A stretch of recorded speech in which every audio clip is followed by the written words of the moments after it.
ಜನ್ಮದಿಂದ ನನ್ನ ನಿನ್ನ ಪ್ರೇಮ ಗೀತೆ ಹಾಡು ಪ್ರತಿ ಕ್ಷಣವೂ ಒಂದೇ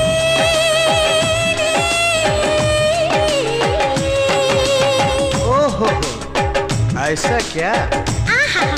ನಿಂಗೆಲ್ಲ ಅರ್ಥ ಆಗೋಯ್ತಾ